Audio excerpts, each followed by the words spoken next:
in a sweepstake. And so I'm really sad as well as being very close to you guys because I work in your market. So I'm sorry about that. But now, yeah, let me bring you some sunshine and some positivity and good times because I'm here to talk about Tampa Bay in Florida, which is full of fun and sun and excitement and adventure and really all the good stuff that everyone can possibly want. So let me tell you a little bit more about the destination. So as I'm sure you know, we are on the Gulf of Gulf side of Florida. We are about an hour and a half away from Orlando, if that's a kind of good central talking point for you guys, or about 4 or 5 hours from Miami, but easily accessible. And yeah, as I say, right on the Gulf Coast, so really good location for someone coming over to Florida who maybe wants to do that kind of Gulf Coast. We're a great starting point or end point, or just full trip. You can spend all your time in Tampa Bay, but really good starting point, or as they say, or end point to any kind of Florida itinerary, and very accessible. So Tampa we have our own airport, Tampa International Airport, which I'll talk about more later, but we also have a huge range of international flights, including, most importantly, the direct flight with Delta from Amsterdam. This flies 4 times a week through the summer and the winter, and so, as I say, it's really easy connectivity. But we do also have 2 daily direct flights from London, so if the connectivity through London is better. At the moment, they're BA from Gatwick and Virgin Atlantic from Heathrow, but actually the BA flight is also moving to Heathrow in October, and so that extends that connectivity. We also have flights from Frankfurt and from Zurich with Edelweiss. So lots of different flight options. And obviously then Tampa International Airport has a huge range of connectivity onwards, but why would you go anywhere else? You can just stay in Tampa Bay and enjoy everything that we have to offer. And the very first port of call is obviously our airport, which we're super proud of because it's an award-winning airport for being just all-round great airport experience for everyone when you arrive and when you're departing. We win prizes for friendly TSA staff, for the quality of the food available, the shopping available, and of course we have Phoebe, our huge pink flamingo, which is a great meeting point if you're ever kind of, where are we going to meet the driver, where are we going to meet people, and this is a great point. Phoebe is part of the public art installation program we have in Tampa International Airport, and so yeah, she's just fab. Everyone loves her. If you haven't yet, go join the Tampa International Airport social media group on Facebook. Follow them on Facebook because Phoebe features a lot and it's very funny. They are very funny. They have a real thing about Crocs, as in Crocs the shoes. And anyway, it's a really nice channel where you get to find out more about what's going on at the airport. But first of all, before I kind of talk more about the destination as a whole, I'm going to show you a video just to give you a flavour of the destination.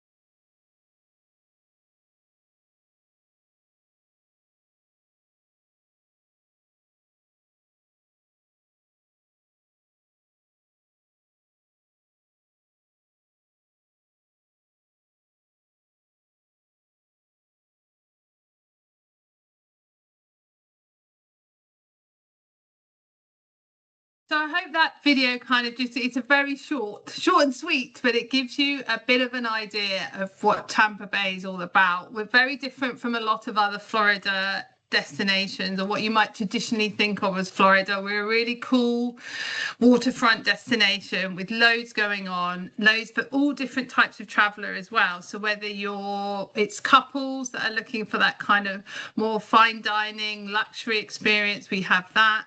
Whether it's younger people looking for adventure, we have that. on attractions, we're home to Busch Gardens, which I'll talk about more, or if it's families that are looking to do Florida, but maybe not just the parks, or not just, you know, what they might have done previously, or what people might think of. So it's really fun, as I say, cool hit destination with loads going on. So this is just a map of our downtown area, and I really always like to start with this because I think it gives a really good indication of how accessible and easy Tampa Bay is to visit. So as you'll see, our international airport is only 7 miles away from the downtown. So when you come to Tampa, there's no need to book a car for the Tampa portion, because you can easily just grab an Uber from the airport and get into the downtown in 15-20 minutes. Super easy. And then when you're in the downtown, you'll see that there's this big orange line that goes around the downtown, and that's our Riverwalk, which is just over 4 kilometers long and links lots of different restaurants, attractions, bars, like kind of gems on a string. So when you're there, it's accessible, it's completely, you know, flat, so you can either walk it, people run it, they rent bikes and they get around on bikes. It's really great way to get around the downtown area. The Riverwalk is bookended by 2 of our food halls, Armature Works, which is an old streetcar service station, and then Sparkman Wharf, where they have shipping containers full of different restaurants and eateries. So that kind of gives a bit of an idea of the vibe of the Riverwalk. We have many of the great hotels off the Riverwalk, many attractions, as I say, and just a lot kind of happening around the Riverwalk. You can also get around on the pirate water taxis, which are the yellow water taxis in the water. They're again hop on, hop off, so a great way of getting around. And it just really kind of makes the whole of downtown Tampa, as I say, super accessible, really fun, loads going on there. Great way to spend a day or 2 days just kind of hanging out on the Riverwalk. The Riverwalk also kind of, on this map, you can see how it links up to Ybor City, which is our Cuban neighborhood, which I'll talk about. You can take the free streetcar that goes from the downtown all the way up to Ybor City, and it also goes past our port. So Port Tampa Bay is again right in the downtown area. Literally, you can walk there from the Riverwalk, and that has a range of cruises to the Caribbean and Mexico. So again, just kind of really highlighting how close and accessible everything is for a trip to Tampa, because many ports, there are lots of different ports in Florida and across the US, but this has the proximity is really good for Tampa Bay. So here's a couple more pictures of the Riverwalk. As I say, easy to get around on a bike, on foot, or however you might, or you can get out on the water itself and enjoy everything from kind of paddle boarding, renting your own boat, taking a dining cruise, which is in something very similar to a river cruise ship. Just all sorts of activities that you can do. Do a tiki bar, you know, whatever you want to do really. Then it's off in the water. All super accessible, and when you're there you might see manatees, you might see dolphins, so really lovely water experience, and as I say, all really accessible from the Riverwalk. The Riverwalk, as I mentioned, does have a huge range of attractions on it, as well as the restaurants and bars and water activities. And we have something called the Tampa Riverwalk Attraction Pass, which includes all the different attractions, whether that's the Florida Aquarium, which is well known for not only the kind of fish, but also it's a leading development area for artificial reef. So the scientists who work at the Florida Aquarium are doing some great work in terms of reef preservation. The Tampa Museum of Art, the History Center, and the Children's Museum as well. So for families, that's a great opportunity for kids. There's different levels on different floors where there's lots of different interactive and engaging activities for the different ages of kids. So another really nice kind of half a day or day of where you want to spend your time, and the American history ship as well. So there's lots of different attractions on the Riverwalk, and as I say, this attraction pass is a great way for people to kind of in a really affordable way, see all these different attractions. So, and then I mentioned before about the Riverwalk being really accessible, and that accessibility side is really important to us in Tampa Bay. We've worked really hard with our attractions, with hotels, with things like the building of the Riverwalk, and making sure that Tampa is as accessible as it could possibly be for people, whether that's people with physical needs or neurodiverse needs as well. So many of our attractions have sensory rooms or quiet areas, different things for different people. So that's also something that we're really proud of, and something that if you do have customers who have different needs, it's worth kind of knowing that, you know, in Tampa Bay, we really have thought about that and work with our hotels, attractions, etc. I mentioned the streetcar because this is a really good kind of attraction, even though it's a mode of transport. So the streetcar is completely free for anyone to use at any time. It runs from early morning to late in the evening, and is a great way to kind of get around, especially from the kind of downtown area up into Ybor City or past the port, as I mentioned. So really fun, really great experience to do it. Here, one of the pictures you'll see in the middle there is the station right by the Benchmark International Arena, where the Tampa Bay ice hockey team, the Tampa Bay Lightning, play. So there's lots of, it's a really great way to get around. As I say, another reason why you don't need a car when you're in Tampa Bay, and just a really nice experience as well. And I mentioned Ybor City, and so you can stay in the downtown or stay in Ybor, but which other way you want to do it. But take the streetcar up to Ybor City. So we're really proud of the history of Tampa Bay. The history of Ybor City dates back to the 1880s, when a cigar maker called Vicente Ybor decided that he wanted to build a cigar factory in the US. He looked across the US, different areas, and he decided that a swamp just outside of Tampa was the place for him to build his cigar factory. But Vicente Ybor was a really inspirational and collaborative guy. So he didn't want to just build his cigar factory. He wanted other cigar makers to also come to this area and build their factory. So he helped pay for them. He kind of really created a community, and in the end the area was called Ybor City, named after Vicente Ybor. And this is a real kind of shows the kaleidoscope of cultures and history that is Tampa Bay today. Tampa is really inclusive. It's really accessible, as I say, and this all dates back to then.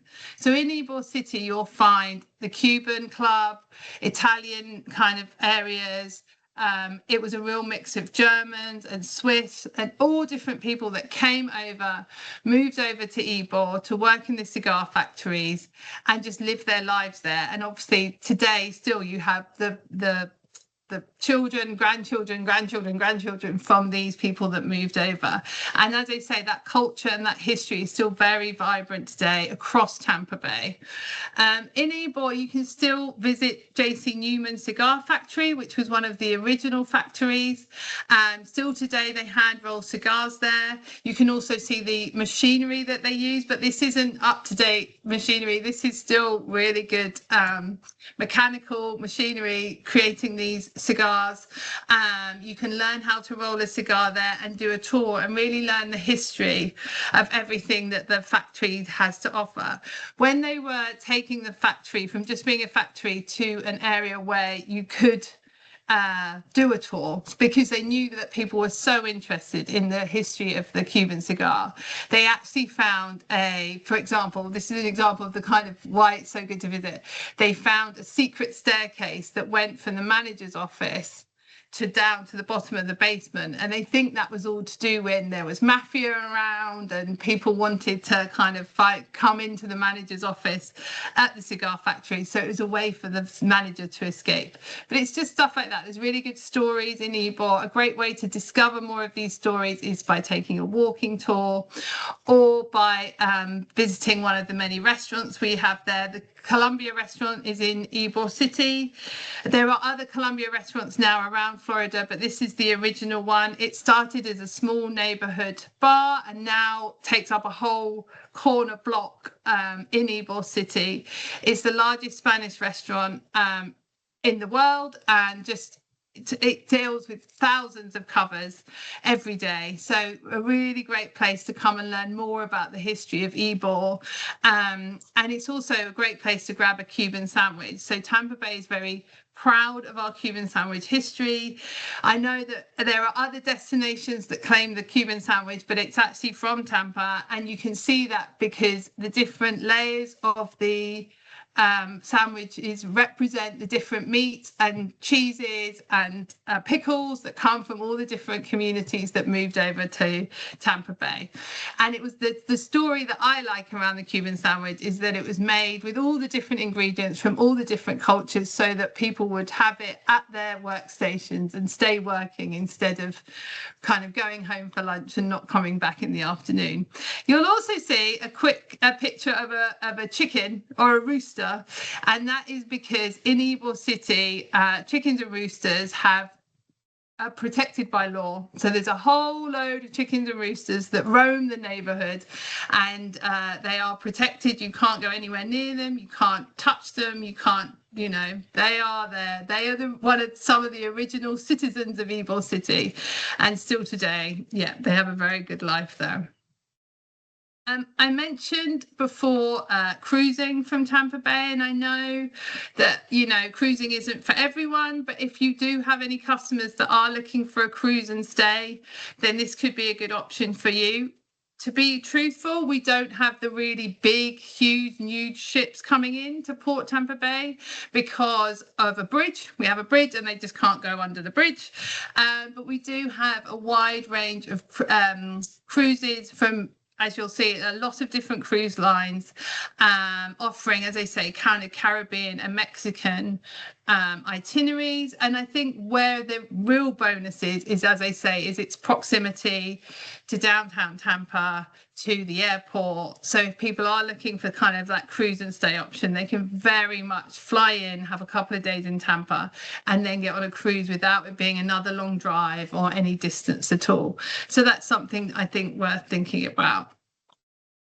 I mentioned attractions, and obviously we're super proud of our attractions. We are in Florida, and so we do have a wide range of attractions.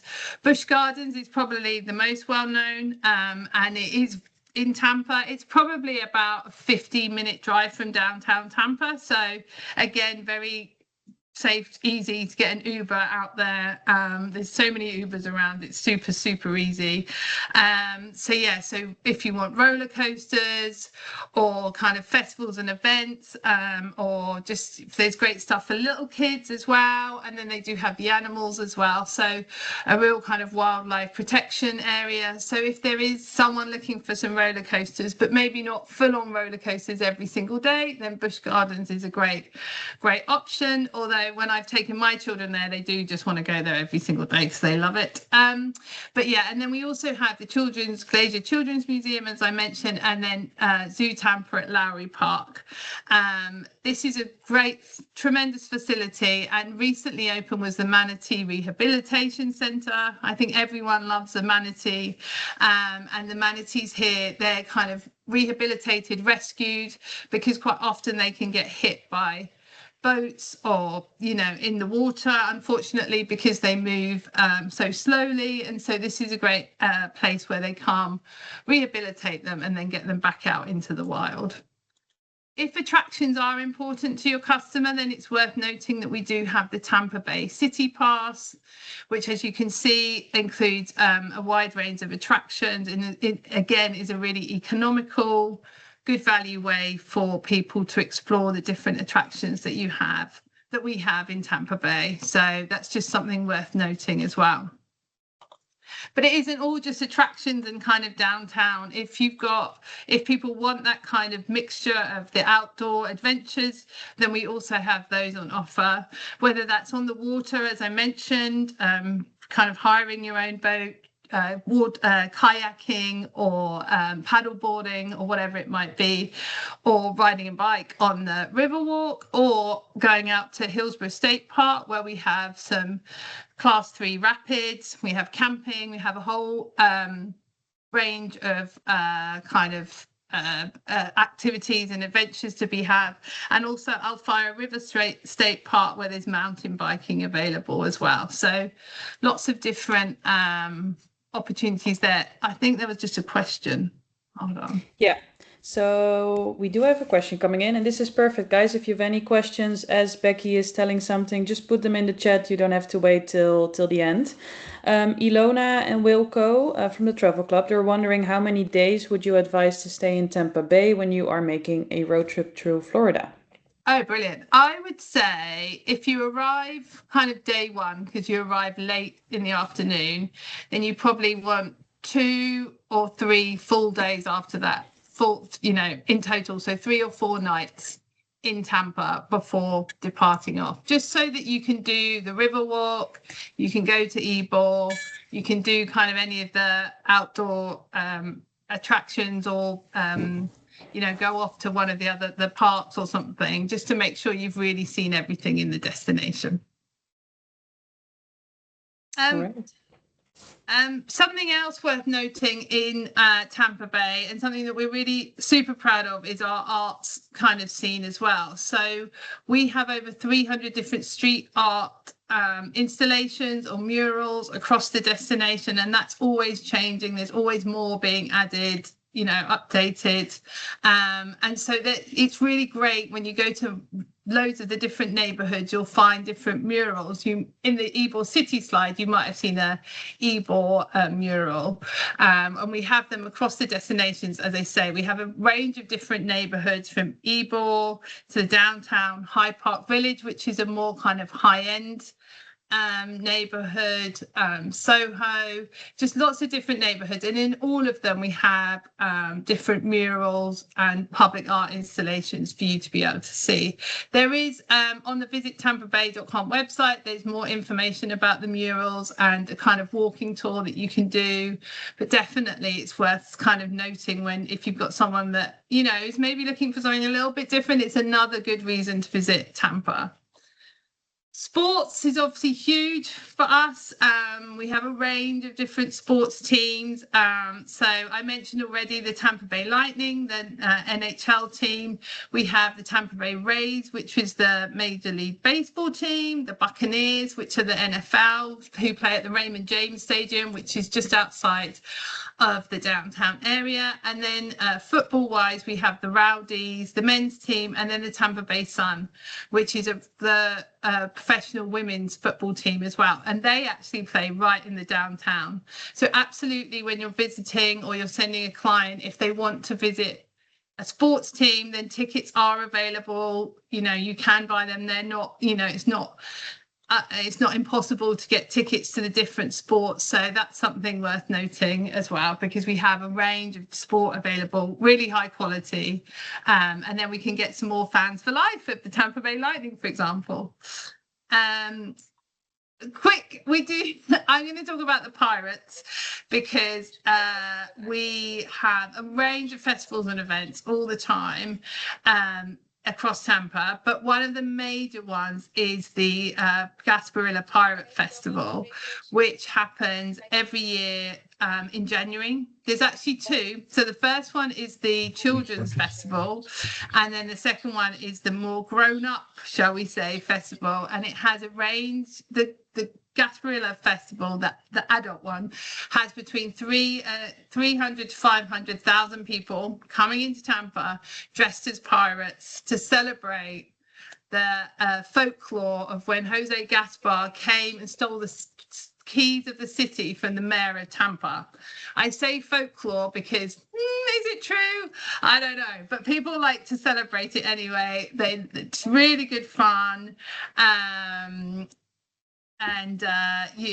It's really easy to do. I see there's some questions about the sports tickets. For those, you can just go onto the team website, so like Tampa Bay Lightning, Tampa Bay Buccaneers, and they can be purchased directly through the sports teams. That would be the best way to do it. So And yeah, how so far in advance do you think, Becky? The follow-up question. I guess it a little bit depends on the game, because obviously if you take the Tampa Bay Lightning as they're getting closer to the Stanley Cup, which is the big cup, you know, the final, then it might get harder. But for example, I went to Tampa with my family last April, and in like the March, I bought some hockey tickets. So it does. I can't say precisely because it does depend on the games, but I think there tends to be normally quite good availability. So definitely some if last someone's minute interested, opportunities. yeah. I think if you're booking a trip and then someone's keen on a game, book them sooner rather than later if there's availability, because you never know, it might sell out. But yeah, that's something. As I say, I was able to buy some, and I know other people that have done the same. So hopefully it can work out. Yeah, so the Gasparilla Pirate Festival. What's great about Gasparilla Pirate Festival is that it has now kind of become like a 3-month thing, not a 3-month thing of people dressing up as pirates, but there's now the Gasparilla Music Festival, Gasparilla Film Festival, Gasparilla Children's Festival. So there's lots of other festivals as a result. But as I say, there's always something going on in Tampa Bay. It could even be Curtis Hickston Park is one of the parts of the Riverwalk. There's quite often yoga there in the evening that people can just join in. There's all sorts of stuff going on all the time. So it's a really welcoming and inclusive place, as I say. The people that live there love living there, and so they're very welcoming. They want everyone to have a good time when they're in Tampa. You know, everyone's super proud of the destination. So it's a really, as I say, really kind of community focused area. Obviously, all this stuff going on, you're going to get very hungry, and so the food scene is great. I've already mentioned the Cuban sandwich. I've mentioned 2 of our food halls, but something else to mention is the fact that we are part of the Michelin Guide. We have 4 one-star restaurants, and then a whole range of eateries and restaurants that have got that are Michelin recommended, whether that's a Bib Gourmand or, as I say, a Michelin recommended. So loads of different food options. Some are very kind of Tampa food focused, and what I mean by that is they use kind of local produce. Some people kind of mixing all sorts of other cuisines together. Just a really collaborative food environment, and yeah, lots going on. So whatever your kind of taste buds, whatever your budget as well, then there's so many food options for you. So that's something worth noting.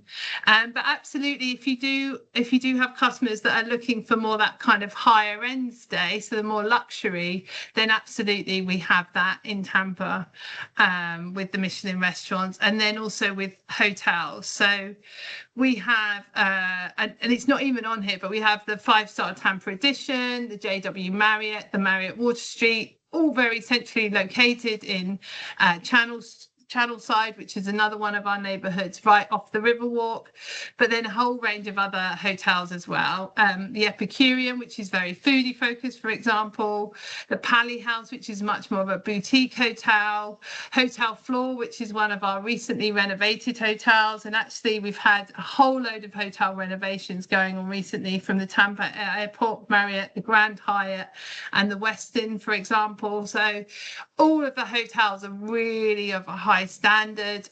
We have the Pendry coming. I think it's going to be next year, which will be another 220 room hotel.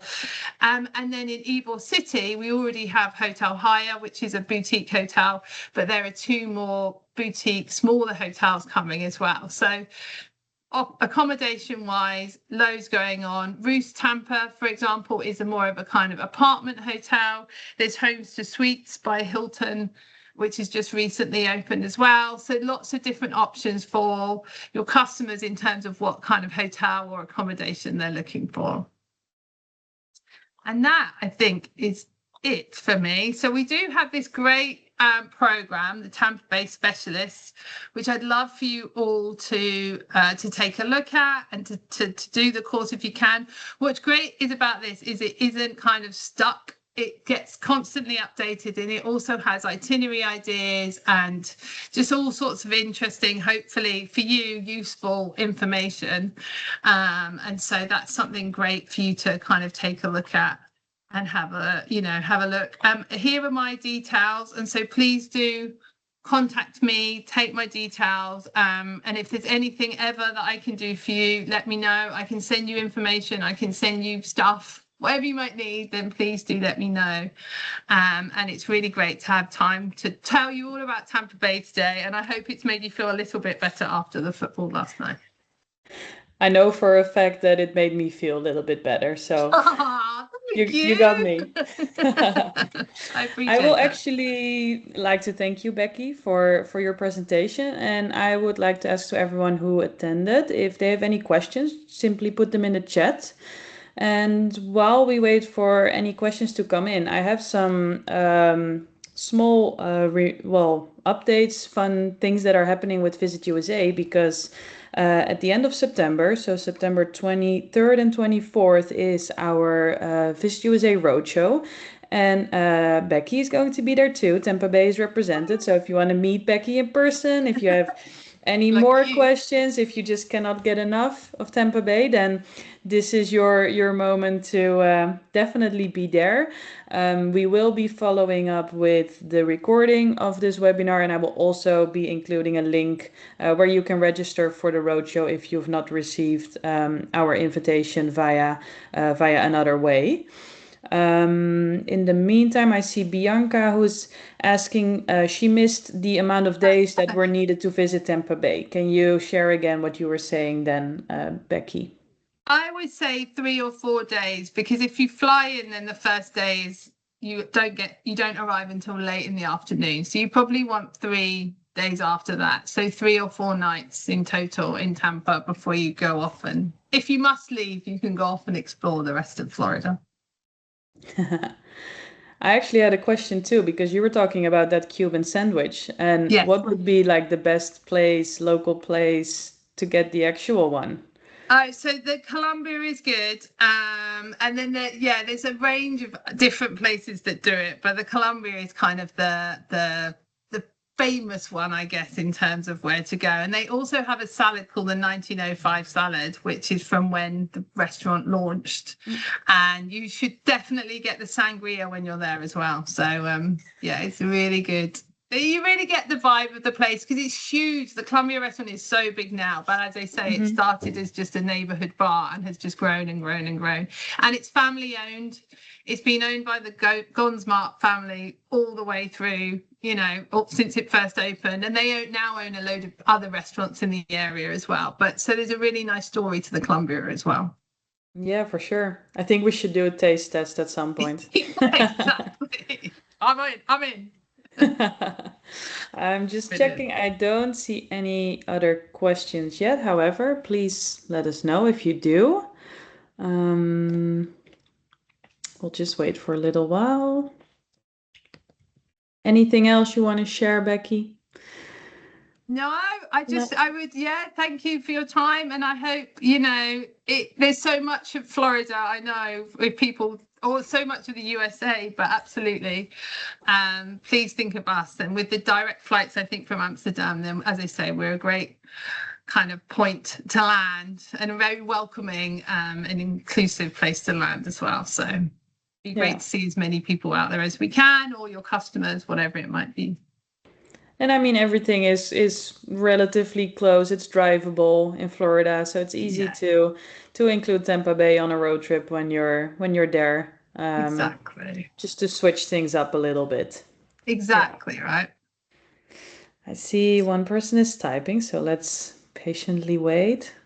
What question might come up? So roadshow, September 23rd, 24th. We have 1 day in Leiden and we have 1 day in Arnhem. So whichever place might be closest to you, make a note in your agenda and definitely be there. We will be doing some giveaways then as well. And for sure, a reminder invitation is going to be sent out if you've missed the first one. Oh, it's actually A big thank you for the presentation and hope to see you in September. Well, yeah, I look forward to seeing you too. I guess on that note, I will wrap up this meeting. Thank you, everyone, for attending, for taking the time. We hope to have made your day a little bit better. And well, hopefully we'll see most of you in September. Thank you so much. Good to Have see a good you all. night. Thank you. Bye. Bye.